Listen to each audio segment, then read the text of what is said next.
Let's do a bob, but just a trim on one. Now you're gonna see that the left side's nice and clean and the right side sectioning is a little wonky because she has a cowlick.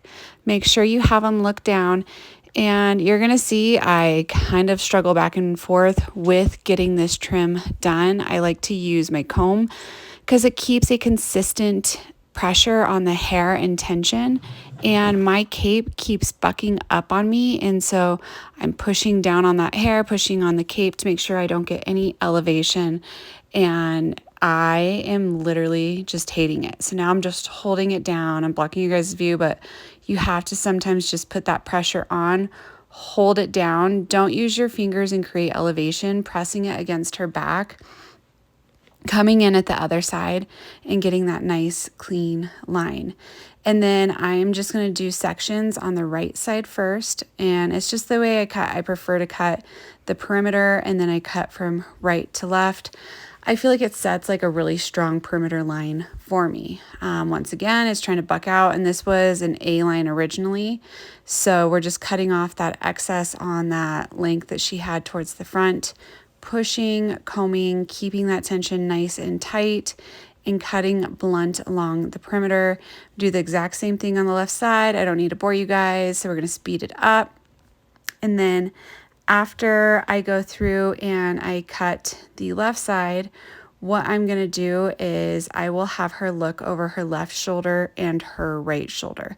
When she does that, it's going to allow me to be able to connect that front to the back much more seamless and not have issues. And so I'm coming down her last section right here. She's a little bit of a wiggler and a talker, so I just keep adjusting and putting her where I need her.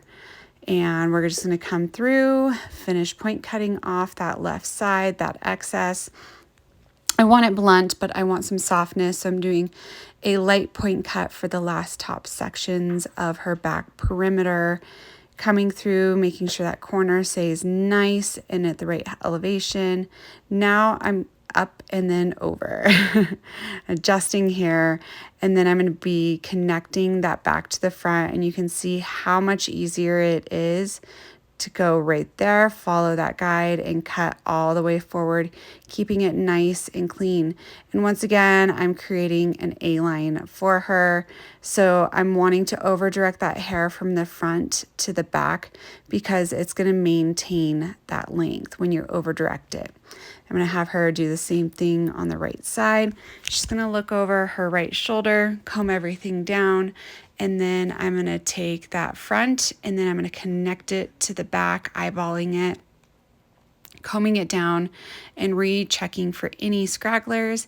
Then we're going to come through. I'm taking my Olivia Garden 1.5" extra long barrel. I literally just want a whimsical look on her, so we're not going to take a lot of time curling. I'm just wanting enough curl and bend in her hair so she doesn't have a super straight look. And here you go. Hope you guys liked it.